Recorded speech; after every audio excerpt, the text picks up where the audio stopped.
à tous, on se retrouve pour démarrer une nouvelle semaine de vlog. J'espère que vous allez bien, j'espère que vous avez passé un bon week-end.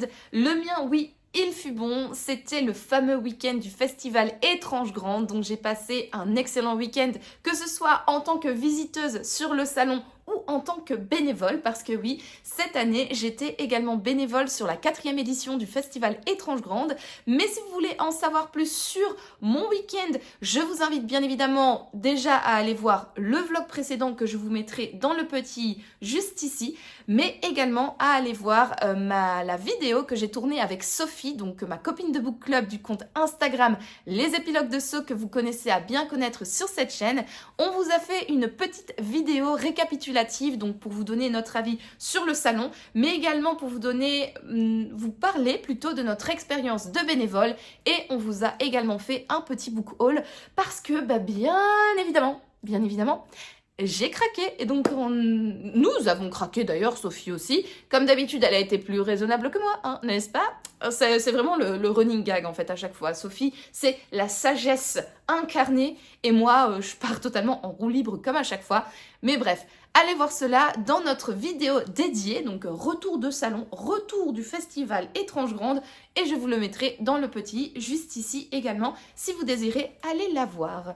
Sinon, moi, au niveau de mes lectures, je ne vais pas pouvoir vous en parler parce qu'en fait, je suis en pleine lecture d'un manuscrit que j'ai reçu de la part de la maison d'édition Le Héron d'Argent. Donc en fait, je fais partie de leur comité lecture.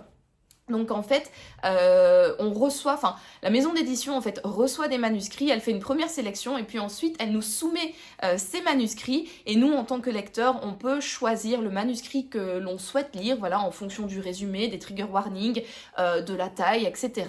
On postule pour recevoir un manuscrit, et si la maison nous choisit, eh bien nous le recevons. Nous avons un mois pour le lire. Ensuite, il faut que l'on remplisse une petite fiche pour expliquer voilà, ce qu'on a aimé, ce qu'on n'a pas aimé, ce qu'on pense en réalité de ce livre-là, que l'on envoie ensuite à la maison d'édition, et elle va revoir nos fiches, etc. pour transmettre tous nos commentaires aux auteurs. Et donc, je suis en pleine lecture de l'un de ces manuscrits, et comme j'ai signé un accord de confidentialité, je ne peux pas vous en parler, ou en tout cas pas de manière hyper approfondie, mais sachez juste que je trouve que c'est un livre, je prends du plaisir, franchement, à la lecture de ce manuscrit. Je suis à 35% du livre, il me reste encore quand même 5h45, quelque chose comme ça, presque 6 heures de lecture, donc je pense que c'est une... Voilà, s'il est publié, ça va être une sacrée pavasse, mais en tout cas, c'est une pavasse qui se lit bien. Voilà, j'aime bien ma lecture, mais bon, je peux pas vous en dire plus, juste sachez que je prends quand même du plaisir à ma lecture. Et écoutez, du coup, je n'ai pas grand chose à vous dire pour ce début de vlog. Je vous reprendrai bien évidemment dans le courant de la semaine, en espérant avoir fait une lecture dont je peux vous parler. J'essaierai de me caser peut-être un petit manga ou une petite BD pour quand même avoir matière pour ce vlog, n'est-ce pas? Mais bon, voilà. Écoutez, on verra, stay tuned comme j'aime le dire, et rendez-vous dans les prochains rushs pour en savoir plus. Et donc c'est déjà là-dessus que je vous dis à plus tard.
Hello, je vous retrouve, nous sommes lundi aujourd'hui et en fait le rush que je suis en train de filmer actuellement, je le filme après le rush qui va suivre, que vous allez voir juste après. D'ailleurs vous pouvez voir que j'ai changé de tenue parce que du coup j'ai pris ma petite douche, j'ai été manger, tout ça. Et en fait je me suis dit que ce serait peut-être une bonne idée de réarranger ma palle parce qu'elle est en bordel. Et franchement ça commence un petit peu à m'exaspérer, pardon. Et donc j'ai décidé de réarranger tout ça. Et je me suis dit que ce serait peut-être une bonne idée de vous filmer mon réarrangement de palle parce que je me suis rendu compte que le vlog de la semaine, avec les 2 rushs que j'ai filmés, n'allait pas être très très long. Parce que vous l'avez vu dans le précédent rush, je suis en train de lire un manuscrit. Spoiler alert pour ce qui va suivre, je l'ai terminé. Mais comme je ne peux pas vous en parler vu que j'ai signé un accord de confidentialité, c'est pas avec le livre que j'ai entamé et les 30 et des pages que j'ai lues qui va rendre ce vlog un petit peu long. Alors c'est vrai que je pourrais faire un format court pour une fois de 10-15 minutes et voilà, ça change des vlogs qui durent 40 minutes et voire plus d'1 heure. Mais étant donné que je reçois quand même pas mal de messages sur Instagram par rapport à ma bibliothèque et également par rapport à ma palle, je me suis dit que ce serait peut-être une bonne idée de vous filmer le réarrangement de cette palle. Je sais pas encore trop ce que je vais faire, donc peut-être que je vais le mettre en accéléré, peut-être que je vais vous montrer des livres qui me parle dans cette palle, je sais pas trop, mais voilà, je me suis dit que ainsi vous pouvez voir, voilà, attendez, hop, à quoi ressemble ma palle. C'est vrai que je reçois pas mal de questions par rapport à ma bibliothèque. On me demande de faire un bookshelf tour. Je l'ai pas encore filmé, je l'ai pas encore fait parce que j'attends toujours une étagère. Et c'est vrai que comme je réarrange pas mal ma bibliothèque en ce moment, je me sens pas encore prête à faire ce bookshelf tour. Mais en tout cas, je peux déjà peut-être vous présenter une partie de ma bibliothèque donc, qui est cette étagère basse. Donc en fait, quand je vous filme, enfin quand je vous prends plutôt pour filmer et vous expliquer mon blabla livresque, là en fait où je suis, donc là je suis sur le sol, normalement il y a mon fauteuil papasan quoi, et en fait mon fauteuil cache ma palle. J'aime bien que ma palle soit cachée parce que elle est pas, c'est pas esthétiquement très jolie quoi. Et puis voilà, tout simplement parce qu'il faut bien que je case mon fauteuil quelque part dans la chambre et c'est le seul emplacement disponible. Et comme là c'est des livres dont j'ai pas vraiment besoin, enfin si j'ai besoin d'y piocher régulièrement, mais ça me dérange pas de bouger mon fauteuil etc. Je préfère avoir mes livres lus bien placés dans la bibliothèque et mes livres de ma palle un petit peu plus cachés. Voilà, moi personnellement ça me dérange pas et je préfère fonctionner comme ceci. Alors un peu pour l'explication de ma palle, au début il y avait un ordre. Voilà, il y a encore, quand on a déménagé il y a bientôt 2 ans maintenant, j'avais une organisation dans ma palle. Mais en fait j'achète tellement de bouquins et il y a tellement de bouquins qui rejoignent ma palle et tellement peu de bouquins qui en sortent parce que voilà, j'achète beaucoup plus que je ne lis. Du coup, cette organisation, elle s'est un petit peu perdue. En fait, au début, ma palle n'était que ici, dans cette partie-là, et cette partie-ci. Ici, en fait, normalement, derrière, je pense que vous allez le voir, là, tout ça, c'est mes livres d'histoire grand public, général, etc. Enfin, voilà... comment dire, c'est pas des ouvrages scientifiques quoi, c'est des ouvrages un petit peu plus grand public sur la thématique historique pardon, et donc j'avais décidé de les ranger ici et que ce soit une étagère à part entière qui fait partie de ma bibliothèque. Et puis petit à petit j'ai dû y caser des livres parce que je n'avais plus de place ici au-dessus. Et je commence également à caser des livres sur la dernière étagère. À la base, celle-ci, je voulais que ce soit une étagère un petit peu plus décorative ou un petit peu plus fonctionnelle parce que c'est la seule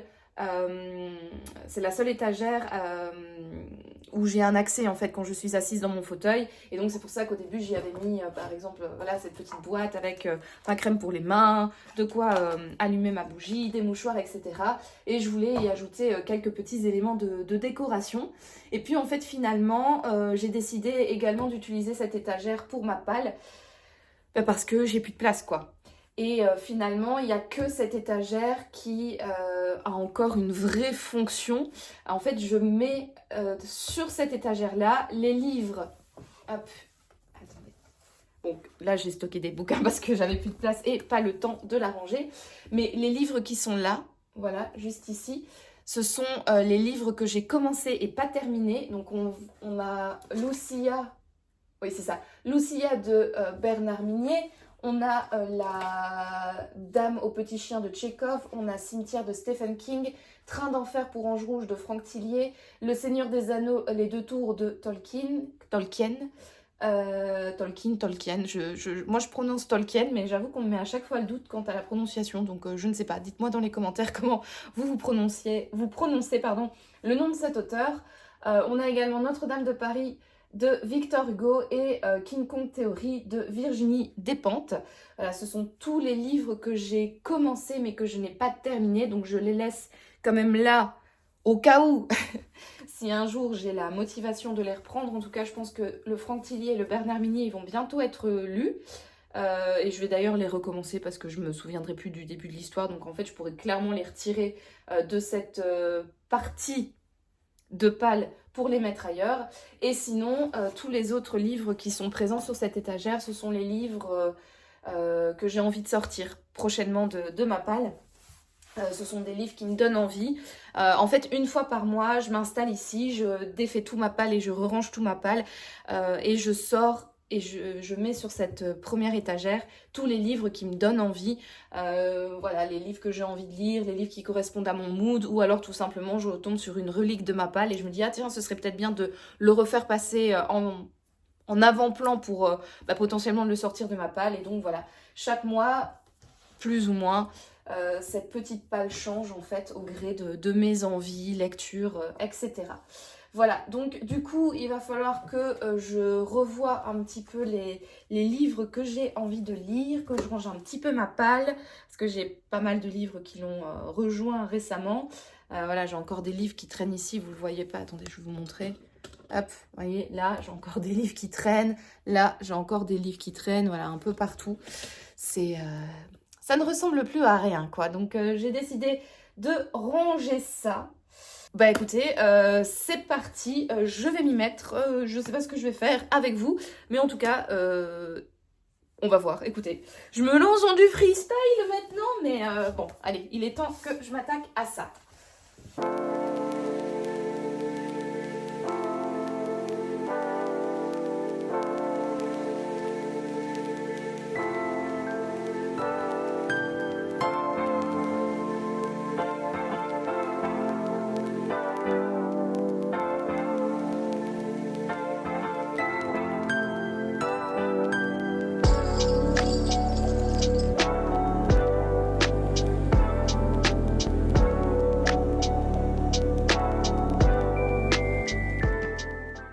Ça, si vous n'avez pas encore lu cet auteur, franchement, je ne peux que vous le recommander. Nicolas Lebel, lisez Nicolas Lebel.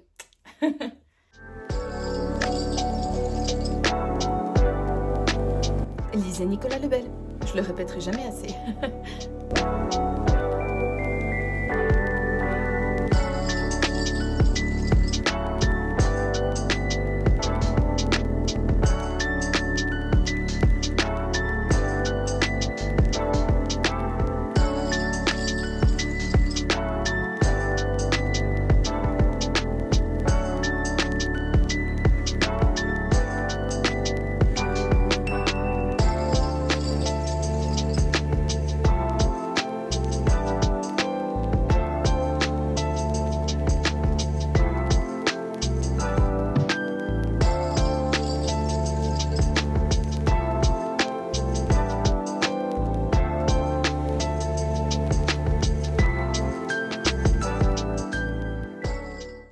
J'hésite trop avec le livre de Pulizzi ici, Pier Giorgio Pulizzi, Le Chant des Innocents, parce qu'en fait j'avais adoré L'Illusion du Mal. C'était vraiment un livre que j'ai trouvé incroyable, un thriller addictif, sanglant, prenant, frissonnant, enfin bref, vraiment un vraiment très très chouette thriller. Et j'avais appris que c'était un tome 2 d'une saga, et donc j'avais acheté et lu du coup le premier tome qui met en scène les deux enquêtrices, bref, je sais jamais leur titre, mais les deux, oui, enquêtrices principales. Alors c'est clair que c'est un livre que je n'ai pas sorti au meilleur moment de ma vie. Je l'ai sorti juste un mois avant mon mariage. Donc comment vous dire que j'avais autre chose à faire de mon temps libre que de lire. Et donc comme c'est quand même un pavé, je l'ai traîné sur des semaines et des semaines et des semaines et des semaines. Et comme la narration est quand même relativement lente, je me suis profondément ennuyée. Parce que la narration est lente, je n'avais pas beaucoup de temps à accorder à la lecture à ce moment-là. Et donc j'avais vraiment l'impression de piétiner, j'avais l'impression que ça n'avançait pas. Et je me souviens que je me suis vraiment ennuyée en me demandant si je n'abandonnerais pas en fait ce livre-là. Finalement, je ne l'ai pas abandonné, je l'ai terminé. Et je me suis dit, bon bah voilà, c'était juste un livre que j'ai sorti au mauvais moment, narration plus lente, ça arrive, etc. Et donc du coup, quand Le Chant des Innocents est sorti au format poche chez Totem, je me suis ruée dessus parce que j'avais vraiment adoré la plume de Donato Carisi. Lapsus révélateur, la plume de Pier Giorgio Puglisi dans L'illusion du mal. Et puis je sais pas pourquoi, mais en fait depuis que j'ai acheté ce livre, j'arrive pas à le sortir. J'arrive vraiment pas, j'ai peur en fait d'être déçue. J'ai peur qu'en fait L'illusion du mal soit l'exception qui confirme la règle et qu'en réalité je ne m'amuse pas dans les Puglisi. Et donc voilà, il est dans ma palle depuis quand même relativement longtemps. Je sais pas en quelle année il est sorti au format poche. 2024. Oh, en fait, c'est pas si longtemps que ça. Enfin, on est fin 2025, donc c'est il y a, au pire, on va dire peut-être 2 ans, je sais pas. Voilà, mais ouais. Donc ça fait quand même longtemps qu'il est dans ma palle et j'arrive pas à le sortir. Vraiment, j'y arrive pas. Donc si vous l'avez lu, dites-le-moi en commentaire et dites-moi si vous avez aimé ou pas. Et si, voilà, en comparaison, est-ce qu'on est plus proche de l'illusion du mal ou est-ce qu'on est plus proche c'est l'île des âmes, je pense. Je me souviens plus exactement du titre, je vous le mettrai ici si jamais je dis une bêtise. L'île des âmes ou ouais. Bref. Voilà, pour Le Chant des Innocents. Je peux peut-être vous lire la 4e de couverture, écoutez, tant qu'on y est, si ça peut vous faire découvrir des petits bouquins. Lorsque la police arrive, la scène de crime est glaçante. 85 coups de couteau et une gamine de 13 ans. Mais ce n'est pas la victime, c'est la meurtrière. Elle reste là, le poignard encore levé, un sourire diabolique aux lèvres. Quand d'autres crimes violents sont commis par de jeunes collégiens, l'inspectrice... Ah, ça se voit qu'on est fin de journée. L'inspectrice Teresa Brusca demande au commissaire Strega, suspendu suite à un accident, d'enquêter officieusement avec elle. Très vite, Strega a l'intuition que ces adolescents tueurs sont unis par un secret. Face à ces crimes d'enfants, il est prêt à tout pour apaiser en lui le chant assourdissant des victimes. Franchement, la 4e de couverture a l'air pas mal, hein. Ouais. Un roman puissant et addictif qu'on ne veut plus lâcher. Écoutez, à voir. En tout cas, j'hésite. Je vais peut-être le remettre là, quand même, histoire de l'avoir à l'œil. Et écoutez, à voir si je le sors ou pas prochainement. Ah tiens, ça, c'est le plus vieux livre de ma palle. C'est un livre, donc Le Fantôme de l'Opéra de Gaston Leroux, que j'avais acheté, que mes parents avaient acheté en l'occurrence, c'était pour l'école. Et c'était pour, il me semble... Attendez que je réfléchisse. Je pense que c'était mon cours de français de 3e secondaire. Donc j'avais 14 ans. 13-14 ans. Il fallait qu'on lise plusieurs... Oui, c'est ça. Il fallait qu'on lise plusieurs livres. J'avais lu L'homme qui murmurait à l'oreille des chevaux. J'avais lu les 10 petits... Ils étaient 10 d'Agatha Christie. Et j'avais lu encore un livre, mais je ne me souviens plus lequel. Bref, je pense qu'il fallait en lire 3. Et j'en avais acheté, j'avais demandé à mes parents d'en acheter plus pour avoir le choix. Et finalement, je n'ai jamais lu Gaston Leroux, Le Fantôme de l'Opéra. Et je ne l'ai jamais lu depuis, du coup, mes 13-14 ans. Donc ça va faire 19 ans que ce livre est dans ma palle. Voilà, parce que je vais avoir 32 ans. Donc voilà, depuis mes 13 ans, je l'ai dans ma palle. Il m'a accompagnée. Je sais qu'il m'a accompagnée à Louvain-la-Neuve, je sais qu'il m'a accompagnée à Paris lors de mes études, mais je ne l'ai jamais lu. Pauvre petit, faudrait que je le remonte. Allez, je vais le remonter. Je vais le mettre là, quand même, pour lui faire honneur.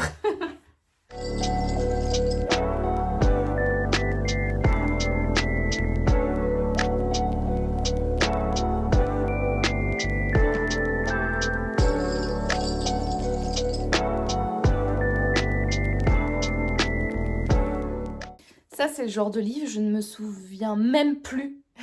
Je ne me souvenais même plus qu'il était dans ma palle parce qu'en fait, je l'ai reçu dans une cube. Là, le petit mot de la libraire. Et en fait, ça me disait tellement pas que je pense j'ai pris le livre, j'ai lu la 4e de couverture, je me suis dit ouais, pourquoi pas, je le range. Et puis bah finalement, je l'ai jamais sorti et c'est vraiment le genre de livre dont je me souviens pas. Vraiment, autant celui-ci, je l'ai reçu aussi dans une cube, je m'en souviens parce que c'est pas du tout ce que j'avais demandé. Et du coup, je me souviens très bien d'avoir comment dire, un peu une conversation par mail avec la cube parce que ça faisait plusieurs fois que je demandais quelque chose au libraire et que je ne recevais pas du tout un livre correspondant à ma demande. Et celui-là, ça a été un petit peu la goutte d'eau qui avait fait déborder le vase. Et donc lui, je m'en souviens très bien. Mais lui, par contre, plus du tout. Donc bah écoutez, je fais des découvertes au moins en rangeant cette palle. Donc écoutez, c'est pas plus mal.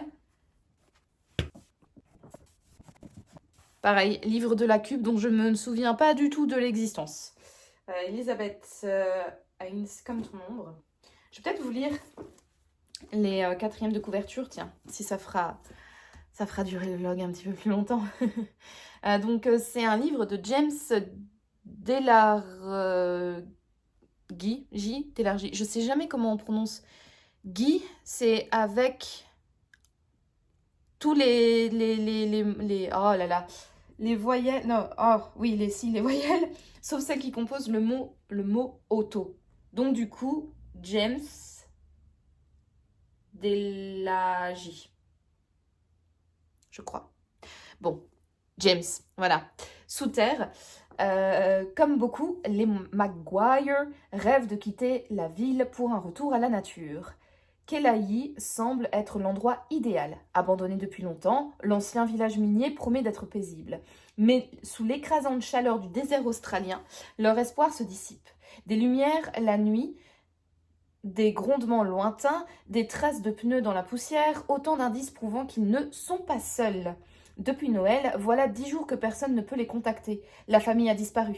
Emmeline Taylor, de la police criminelle, mène l'enquête et cherche à comprendre les raisons qui les ont poussés à se réfugier dans un endroit si reculé. Et elle devra faire vite, la maison saccagée et le sol taché de sang laissent craindre le pire. Dans la lignée de son premier roman, Victime 55 et Canicule, James Delargy nous livre un pur thriller à l'ambiance âpre et étouffante. Ouais, je sais pas. C'est traduit de l'anglais d'Irlande. Je sais pas. Ouais, aucune idée. Franchement, je vais le mettre là en attendant. Et comme ton ombre donc d'Elisabeth Heinz, Heinz, décidément, les noms de famille et moi, ça fait 2 hein, quand même. Alors, 2003. Cathy, jeune femme extravertie, ne pense qu'à sortir et collectionner les amants. Lorsqu'elle rencontre le séduisant Lee, elle est convaincue d'avoir trouvé l'homme parfait. Il est beau, intelligent, attentionné. Pourtant, Cathy ne parvient pas à être parfaitement sereine avec lui. Et lorsqu'elle parle de ses doutes à ses amis, toutes sous le charme, elle ne trouve aucun réconfort. 2007. Cathy a 28 ans, mais en paraît 40. Paranoïaque, elle souffre de troubles obsessionnels compulsifs et refuse toute relation sociale, ne sortant plus que pour travailler. Toutefois, l'arrivée d'un nouveau voisin avec qui elle lie connaissance va l'amener à affronter ses angoisses. C'est alors que l'ombre de Lee réapparaît dans sa vie. Ça, pour le coup, ma foi, là je suis sûre de le basculer en haut. Voilà, je vais le mettre là en attendant. Écoutez, ça m'a l'air pas mal. Et du coup, je vais vous lire aussi la 4e de couverture du coup de Les Disparus de Trégastel de Jean-Luc Banalec. Trégastel, brise légère, bleu lumineux du ciel allié au turquoise de la mer, et à ces fantastiques rochers de granit rose parsemant la côte qui ont donné à cette région des Côtes d'Armor son nom poétique. Un spectacle d'une beauté à couper le souffle pour un tête-à-tête en amoureux. Dupin et Claire sont en vacances. Le bonheur ? Pour Dupin, l'enfer. Rien ne le rend plus nerveux que ce repos obligé, pourtant fermement prescrit par sa compagne, inquiète de son hyperactivité. Alors qu'il se promène dans le jardin de l'hôtel L'Île Rose, Dupin apprend qu'on a volé une statue dans la chapelle Sainte-Anne. Bientôt, le commissaire est informé de la bouche de l'hôtelier de la mort suspecte d'une inconnue. Enfin, de l'action pour Dupin. Apparemment, c'est retrouver les autres enquêtes du commissaire Dupin chez Pocket. Donc apparemment, ça fait partie d'une saga. Écoutez, je sais pas, dites-moi si vous l'avez lu en commentaire. Voilà, est-ce que ça vaut le coup ou pas? Je pense que ça... ouais, je vais le mettre avec les pseudo Cozy Mystery comme ça. J'essaye de re-ranger par catégorie de livres. On verra si j'y arrive. Tiens, pareil, un livre que j'ai reçu dans ma cube, que j'ai jamais lu. Agréable lecture. Juste le commentaire. Bon, je vais pas tous à chaque fois lire les quatrièmes de couverture, mais... ouais, aucun souvenir. Pareil. Devinez quoi? Encore un livre de la cube. Voilà, que je n'ai pas lu et dont je ne me souviens absolument pas. Ça va être le running gag de ce rangeage de pales. Encore un livre, pareil. Aucune idée. Enfin, si, ça vient de ma cube, quoi, mais aucune idée de... Je me souviens plus.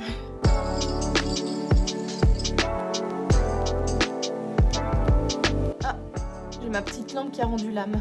Bon, bah tant pis, ce sera un petit peu plus noir, je m'excuse.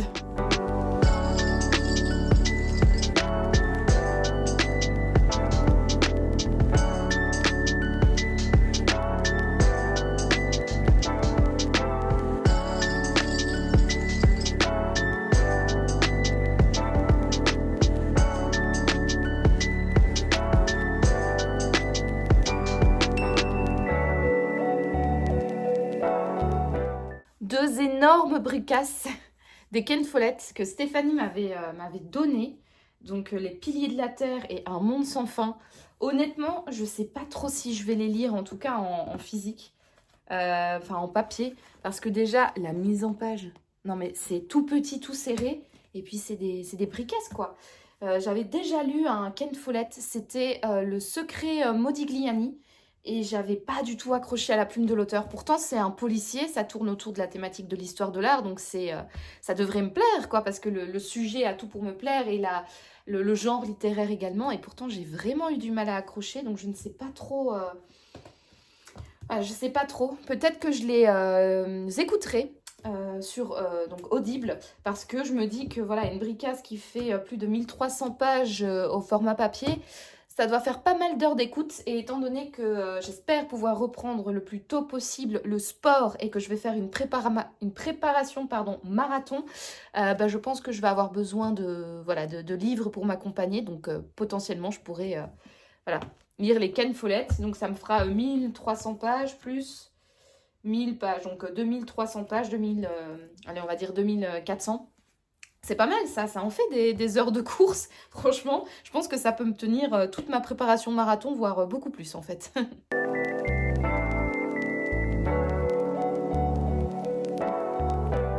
Ça, ces bouquins, c'est des arnaques totales. En fait, il y a, je sais plus combien de temps. Est-ce qu'il y a la date ici? 2021. Ouais, c'est ça, 2021. Je suis allée à la Fnac pour me trouver des petites romances de Noël. Et j'ai vu ces livres qui sont tout choupis. Vous voyez la couverture, voilà, il y a un petit nœud tartan, il y a un petit du hou, etc. Il y a des petits flocons de neige. Prix doux en plus, 4,99. Donc parfait, parfait. J'en ai acheté 3. Donc un que j'ai déjà lu et puis ces deux-ci, qui sont du coup dans ma palle depuis 2021. Et pourquoi cela? Eh bien, tout simplement parce que ce sont des couvertures mensongères. Le seul truc qui est vrai, en fait, sur ces couvertures, c'est un petit peu le paysage écossais. Parce que je pense que ça se passe en Écosse. En tout cas, celui que j'avais lu, ça se passait en Angleterre et une partie se passait en Écosse. Donc voilà, techniquement, c'est la seule partie qui n'est pas mensongère. Mais sinon, ce n'est pas du tout des romances de Noël. Voilà, je ne vois pas pourquoi ils ont mis un petit nœud, du hou, etc. Les petits flocons, parce que ça se passe pas, en tout cas celui que j'ai lu ne se passe pas en hiver, pas à la période de Noël. Et ces deux-là, c'est pareil, parce que j'avais regardé le résumé, j'avais été voir les commentaires sur Livre Addict, et effectivement, ce ne sont pas des romances de Noël, ce ne sont pas des livres qui se passent à cette période. Et donc du coup, bah, je suis très dégoûtée. Et si ça tombe, ces livres, ils sont trop bien. J'avoue que je ne sais pas, je me rappelle plus combien ils sont notés sur Livre Addict, mais bref, si ça tombe, je passe vraiment à côté d'une petite romance hyper agréable, mais franchement, j'arrive pas à m'y mettre. Je n'arrive pas parce que dans ma tête, j'ai été trompée, quoi. Vraiment, on m'a vendu une romance de Noël et en fait, c'est juste de la romance tout court. Pas du tout à Noël, il n'y a pas de dinde, pas de flocons, pas de sapin, pas de décoration, rien, que de chi. Ah là là, je me suis vraiment fait avoir par le marketing, franchement, je suis dégoûtée et bah voilà. Ces pauvres petits livres, du coup, ils sont punis et ils restent dans ma palle. Bon, je vais les mettre quand même dans ma pile de romans de Noël. Peut-être que je les sortirai cette année, peut-être pas, on verra bien.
Et voilà, bah après 59 minutes, j'ai terminé de ranger ma palle. Alors j'ai fait de mon mieux pour optimiser l'espace, j'ai même un petit peu triché pour tout vous dire, parce que j'ai voulu ranger par catégorie et je n'avais plus de place pour la catégorie des livres de Noël et des livres historiques. Donc du coup, bah, les livres de Noël, je les ai remontés en haut, donc dans les livres que j'ai envie de lire prochainement. Parce que, bah, étant donné qu'on est, on est le 29 septembre aujourd'hui, donc c'est bientôt le mois d'octobre. Qui dit bientôt mois d'octobre dit bientôt mois de novembre, mois de décembre et donc Noël. Et donc ça veut dire que techniquement, prochainement, ce sont des livres qui vont sortir de ma palle. Donc du coup, je les ai remontés ici en haut pour pouvoir gagner un petit peu de place. J'ai mis donc ici tous les livres que j'ai envie de lire prochainement. Il y en a pas mal, hein. Franchement, il y a pas mal de bouquins qui me donnent envie.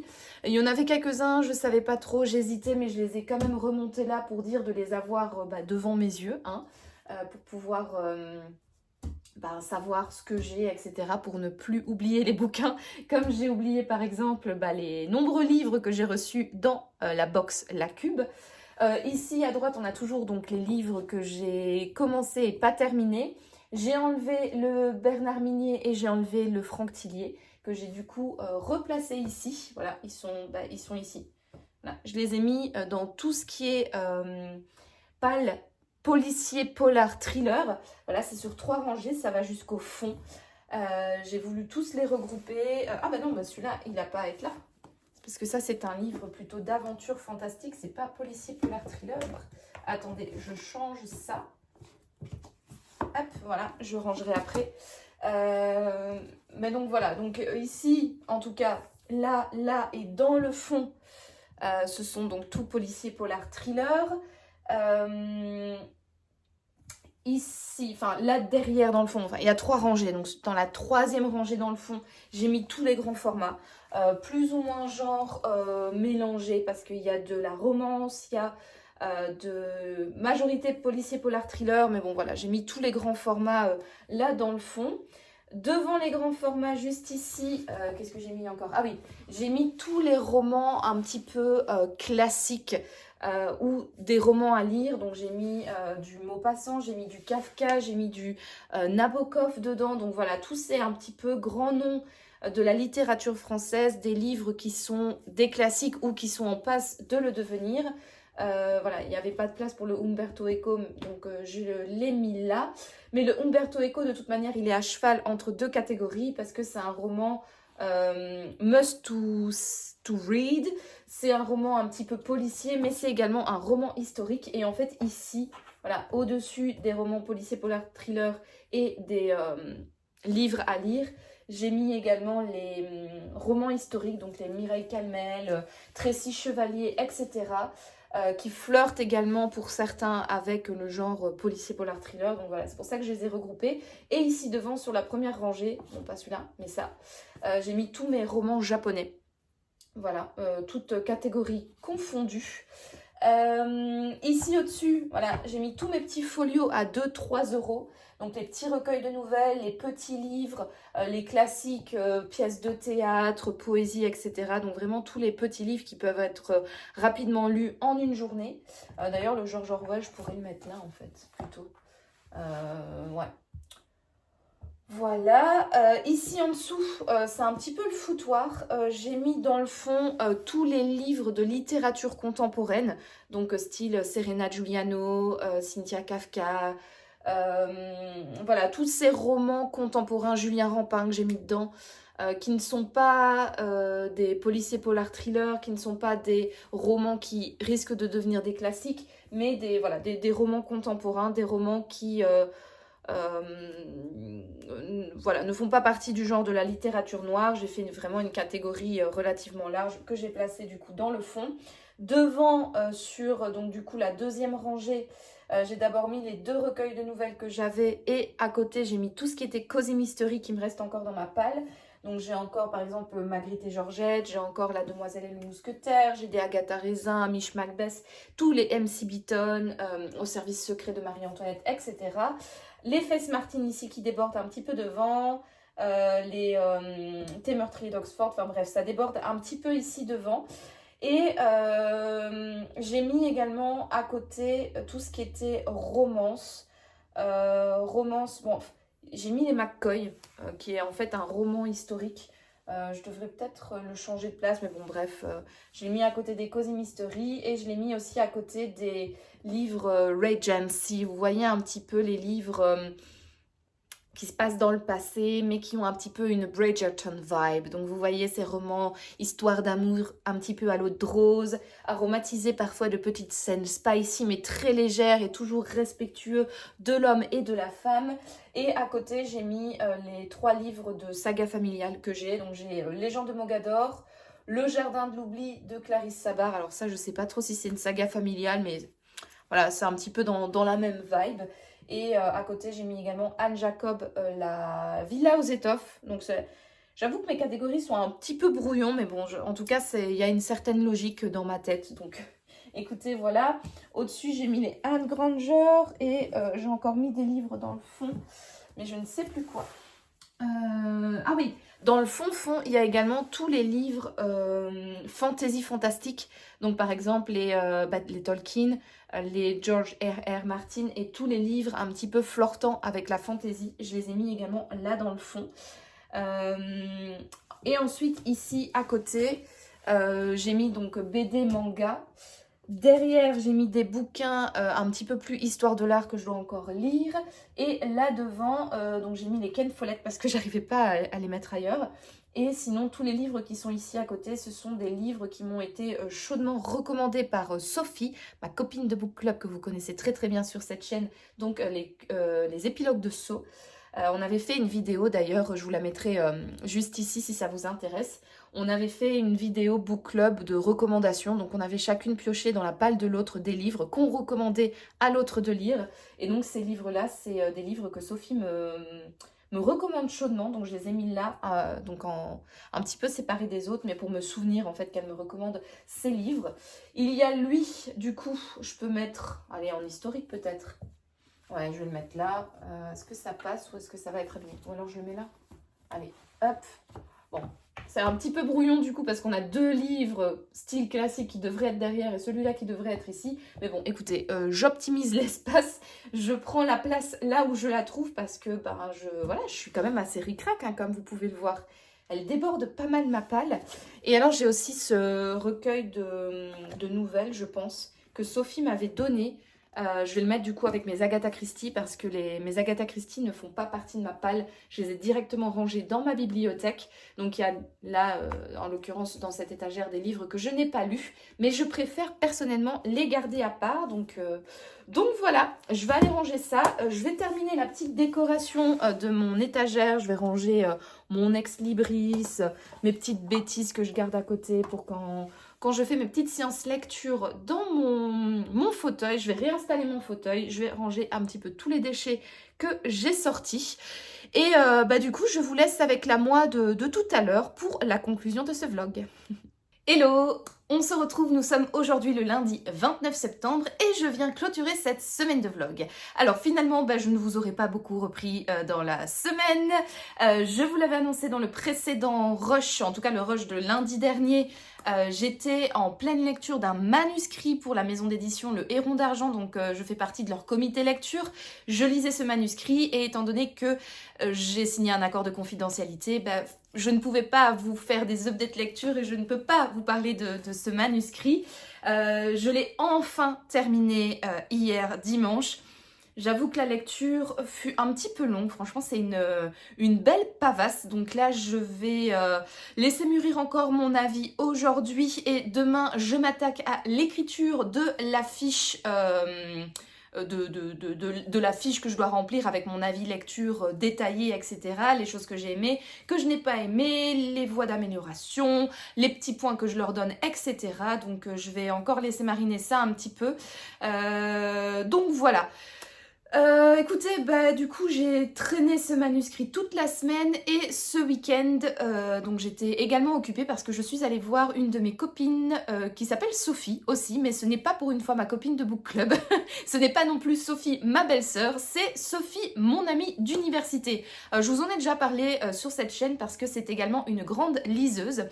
Lectrice, une grande liseuse, pas du tout. Pardon, excusez-moi, on est lundi soir, je pense qu'il va être bientôt 22h, là je suis un petit peu éclatée. C'est également une grande lectrice. Donc quand elle vient ici au Luxembourg, très souvent on va en librairie ensemble, on parle littérature, elle m'emprunte des bouquins et quand moi je vais chez elle, elle me prête des bouquins à elle. D'ailleurs, la dernière fois qu'elle était venue au Luxembourg, je vous avais fait un petit book haul des livres qu'elle m'avait rapportés de sa bibliothèque pour que je puisse les lire, parce qu'elle adore la littérature japonaise comme moi. Et donc, elle m'avait ramené ces 5 bouquins-là, que je n'ai toujours pas lus, mais que je vous avais présenté dans l'un de mes précédents vlogs. Donc si ça vous intéresse d'aller voir de quoi parlent ces livres, je vous mettrai le petit vlog comme d'habitude dans le petit juste ici. Et du coup, comme j'ai été chez elle cette fois, j'ai pu piocher moi-même dans sa bibliothèque pour rapporter quelques bouquins, donc toujours sous son œil avisé et ses bonnes recommandations, bien évidemment. Et cette fois-ci, j'ai été un peu plus raisonnable. Voilà, je lui en ai pris que 2. Alors, le premier, c'est Histoire du chat et de la souris qui devinrent amis de Luis Sepulveda, avec joliment illustré par des dessins de Joël Jolivet. Voilà, c'est ce livre-ci. En fait, quand on est... donc, je suis allée chez elle samedi. Et samedi après-midi, nous sommes allés à Liège. Et nous avons été, comme d'habitude, en fait, quand on se voit, nous avons été dans une librairie. Et en regardant les différents livres des différents étalages, on me dit « Ah tiens, t'as lu celui-là? Ah tiens, machin bidule chouette. » Enfin voilà, on parle vraiment de littérature. Et elle m'avait demandé du coup si j'avais lu cette histoire toute mignonne. Parce que bien évidemment, il y a un chat. Et comme je suis une crazy cat lady, n'est-ce pas? Elle m'avait demandé du coup si j'avais lu ce petit roman, cette nouvelle. Je lui ai dit que non, elle me l'a chaudement recommandé et étant donné que sa maman l'avait dans sa bibliothèque, elle m'a dit allez, vas-y, serre-toi et donc je l'ai pris, donc j'ai pris ce livre avec moi. Alors, c'est un auteur chilien, donc c'est cool parce que sur ma carte de livre addict, la carte des auteurs, je n'ai pas encore le Chili qui est débloqué, donc du coup, grâce à ce livre-là, je vais pouvoir avoir un nouveau pays qui va s'afficher en bleu sur ma carte des auteurs lus. Et du coup, l'histoire du chat et de la souris qui devinrent amis raconte l'histoire de Max et l'humain de Mix et Mix. Attendez. Max est l'humain de Mix. Et Mix est le chat de Max. Voilà. Ouh, là-bas. C'est compliqué. Max est l'humain de Mix et Mix est le chat de Max. Ah oui, mais ça, si on le répète plusieurs fois, on va avoir un petit peu du mal de le prononcer. On va s'en douter un petit peu. C'est comme panier, piano. On le répète plusieurs fois. Là, comme ça, les fourches langues, c'est pas évident, hein, n'est-ce pas? Donc, un petit peu de sérieux ici. Max est l'humain de Mix et Mix est le chat de Max. Ils grandissent ensemble. Ils sont amis pour de vrai. Lorsque Max part faire ses études, il emmène son chat bien-aimé. Max est souvent absent et Mix, devenu vieux et aveugle, passe de longues journées solitaires. Un jour, un bruit suspect lui révèle la présence dans la maison d'une souris mexicaine sympathique, bavarde et trouillarde qu'il baptise Mex. La souris raconte le monde visible à Mix, qui l'emmène en balade et lui donne un coup de main quand il faut atteindre la dernière étagère du placard aux délicieuses céréales. Ils sont très différents, mais entre chat rêveur et la souris gourmande et volubile naît une amitié comme c'est si bien les raconter Luis Sepulveda. Ce très beau texte fera fondre les enfants et les grands un régal. Une histoire intimiste à ronronner à deux pour le câlin du soir. Ouais, franchement, ça m'a l'air pas mal, ça m'a l'air très poétique.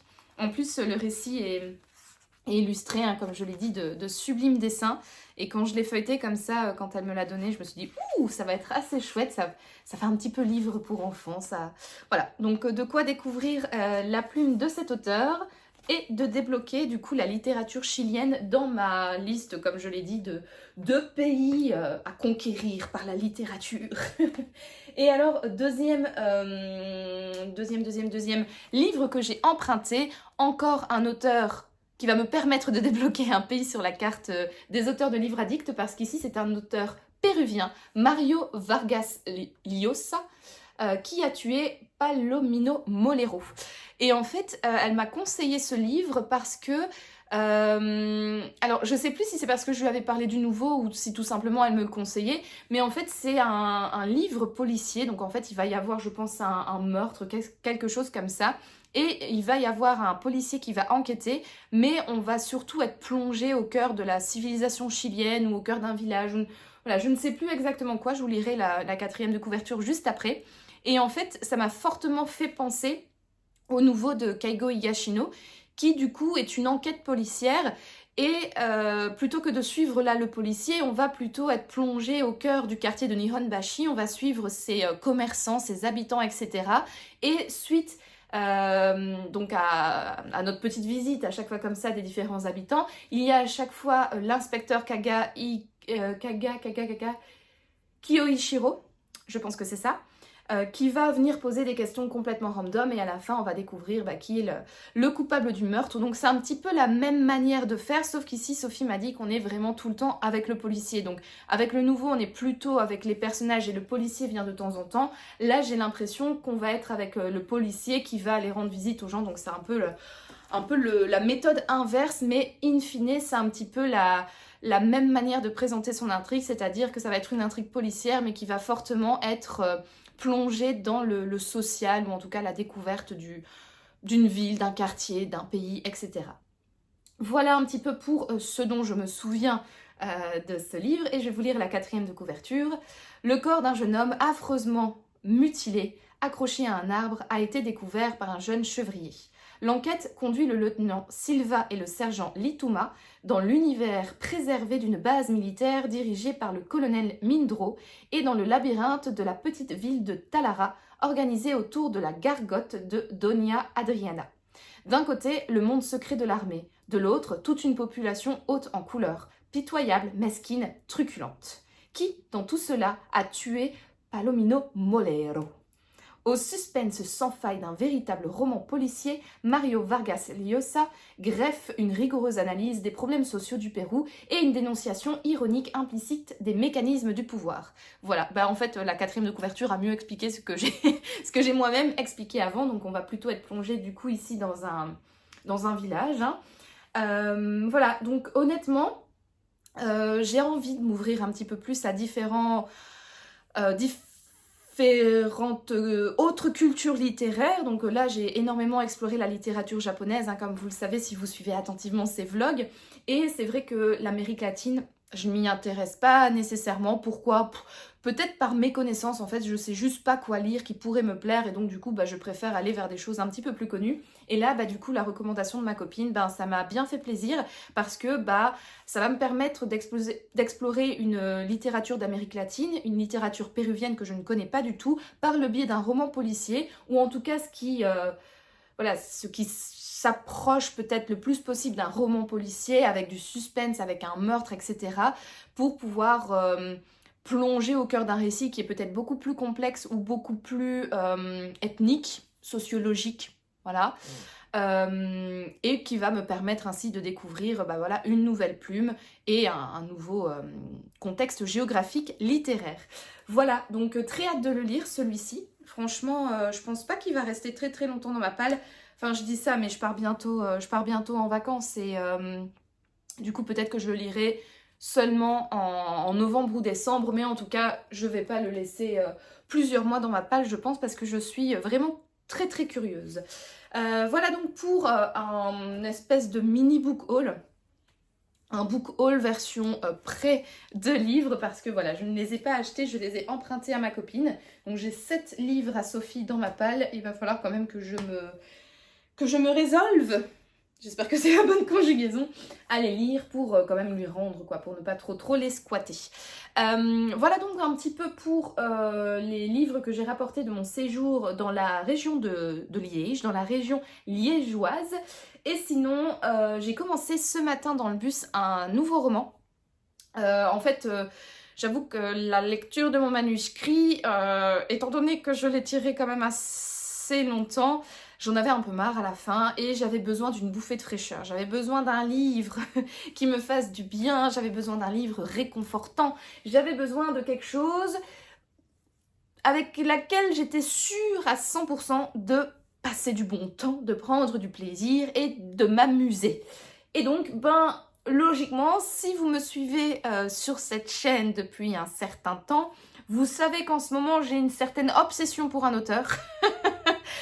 Surtout pour une saga très particulière de cet auteur, mais malheureusement je l'ai terminée, donc du coup j'ai entamé sa deuxième saga qui est toujours en cours, et donc j'ai sorti un livre de cette deuxième saga, de cet auteur qui m'obsède, et écoutez, j'espère que vous avez la réponse à cette petite énigme. Mettez-moi dans les commentaires si vous avez trouvé de quel auteur je parle.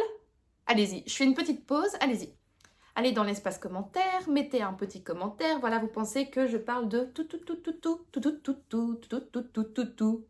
Voilà. Commentaire publié, c'est bon? Ok, super. Alors du coup, je peux vous dévoiler le nom de ce fameux auteur. Il s'agit ni plus ni moins de l'excellentissime Nicolas Lebel. Et oui, c'est devenu un petit peu mon auteur chouchou, hein, l'auteur vers lequel je me dirige quand j'ai besoin d'être réconfortée, quand j'ai besoin de passer un bon moment littéraire. Voilà, j'ai Agatha Christie qui est un petit peu mon autrice douce, hein, aussi. J'aime énormément me réfugier dans ses romans, et surtout ces romans qui mettent en scène Hercule Poirot, et on va dire dans une littérature un petit peu plus contemporaine, en tout cas plus proche de moi, il y a Nicolas Lebel, voilà, qui est devenu mon auteur francophone préféré, et je suis donc plongée ici dans le deuxième tome de la saga qui met en scène l'inspectrice, la lieutenante Yvonne Chen. Donc le premier tome était le Gibier, que j'ai lu il n'y a pas si longtemps que ça. Donc si vous n'avez pas vu mon avis à propos de ce bouquin, allez le voir, hein, forcément, parce que c'est un avis totalement objectif, hein, voilà. Je ne tarie pas d'éloges à son sujet, mais c'est objectivement un très très bon bouquin. Donc du coup, allez voir mon avis, je vous le mettrai là, dans le petit, juste ici. Et sinon, dans ce deuxième tome, attendez, je lis vite fait la 4e de couverture pour voir si ce n'est pas trop spoilant. Si, la 4e de couverture est quand même spoilante. Donc du coup, je ne vais pas trop entrer dans les détails. Ce que je peux vous dire, c'est qu'on est sur une île bretonne qui s'appelle Morgellen. Morgellen, je sais pas du tout comment on se prononce. Désolée s'il y a des Bretons qui me regardent et si j'écorche le nom de cette île, ce n'est pas voulu, vraiment. Donc moi je le prononcerai l'île de Morgellen. Voilà, où en fait on va suivre deux policiers qui sont en planque. Deux policiers d'un groupe, l'OLCCH, quelque chose comme ça. L'OCLCH, voilà. Donc l'OCLCH qui est l'organisation... non, l'office... Attendez. L'office de lutte contre les crimes contre l'humanité. Voilà, les génocides et les crimes de guerre. Voilà, donc l'office de lutte contre les crimes contre l'humanité, les génocides et les crimes de guerre. Voilà, donc on va suivre deux policiers qui sont sur cette île, donc qui font partie de l'eau machin bidule, hein, qui sont en planque, parce qu'en fait, il y a un prêtre qui officie dans l'église de cette île, et ce prêtre serait potentiellement un criminel de guerre, si je ne dis pas de bêtises, attendez. Pas un criminel, enfin si, un espèce de criminel de guerre. Enfin, il explique un petit peu voilà, si Dragovic n'a pas en soi perpétré de crime contre l'humanité, crime imprescriptible au demeurant, il a commis un crime de guerre, blablabla. Voilà. Donc c'est un monsieur qui a commis un crime de guerre, qui a été se refaire une toute nouvelle identité dans d'autres pays, etc., qui a débarqué sur cette île donc bretonne, et en fait cette équipe de policiers va essayer de trouver des indices pour relier en fait la nouvelle identité de ce prêtre à son ancienne identité donc de criminel de guerre, parce que pour l'instant ils ont que des soupçons. Des gens auraient reconnu le monsieur, etc. et tout, donc en fait ils ont des preuves, on va dire entre guillemets photographiques, mais les preuves photographiques ça tient pas devant un tribunal, etc. Donc il faut des preuves beaucoup plus tangibles, beaucoup plus fortes pour pouvoir arrêter ce prêtre et le faire condamner, du coup pour crime de guerre. Sauf que time's flying et il va bientôt y avoir prescription sur les crimes que ce prêtre aurait soi-disant commis. Et donc, ils doivent trouver au plus vite de quoi l'incriminer. Et donc, voilà, on suit un petit peu, voilà, ces deux messieurs qui sont en planque et qui enquêtent, du coup, sur ce prêtre.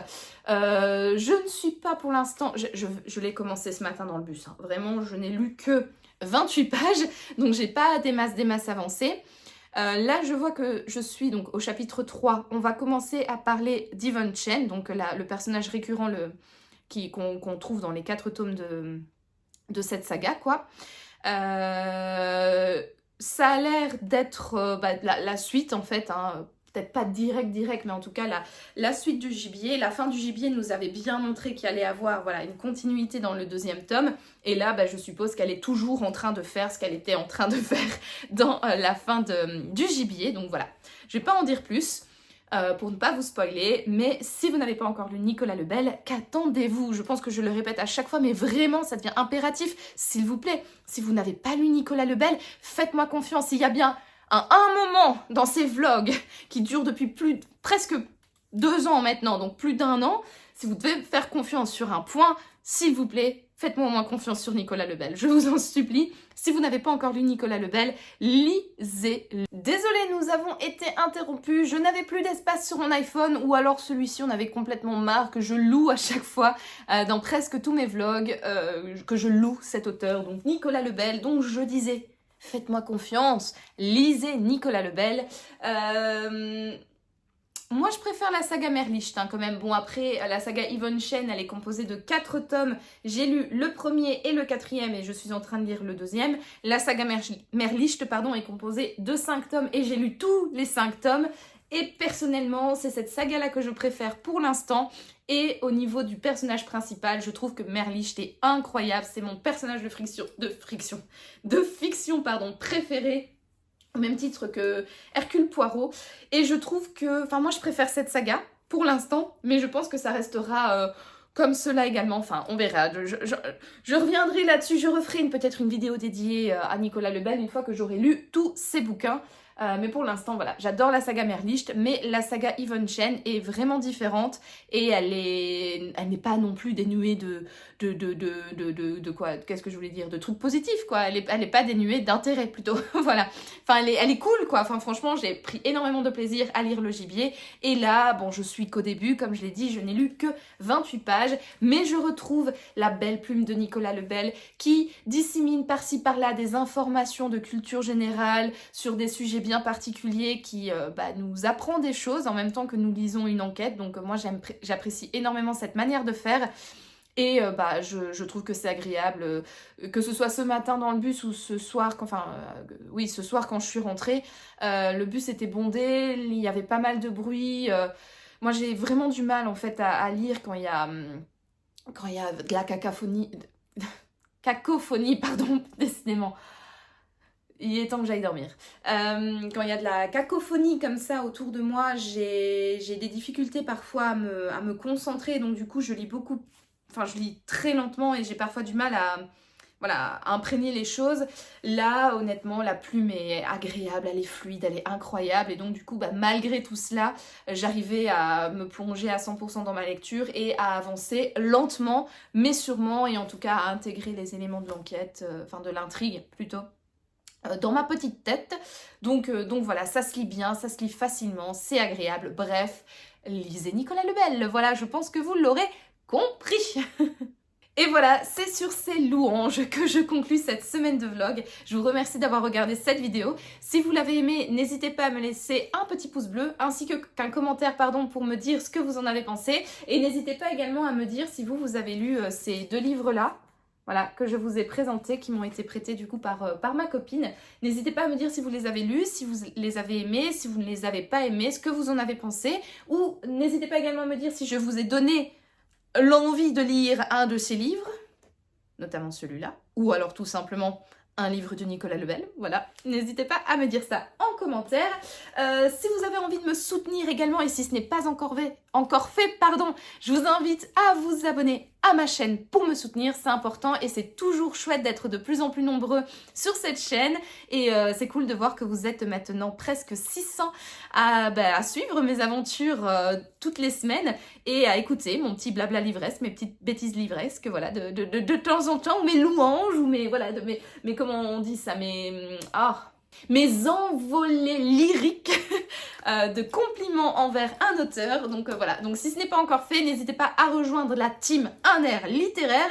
Et moi, en attendant de vous retrouver dans le prochain vlog, je vous souhaite comme d'habitude de passer une excellente journée, une excellente soirée ou une excellente nuit, peu importe. Et je vous dis donc à bientôt pour de nouvelles aventures livresques. Ciao! Je me suis fait mal au pied. Ah, j'ai une crampe. Ah, je me suis fait une crampe au pied. Aïe, aïe, aïe, aïe, aïe. Ah, bordel, la vieillesse, c'est triste quand même. Ouh. Oh. Ah, décidément.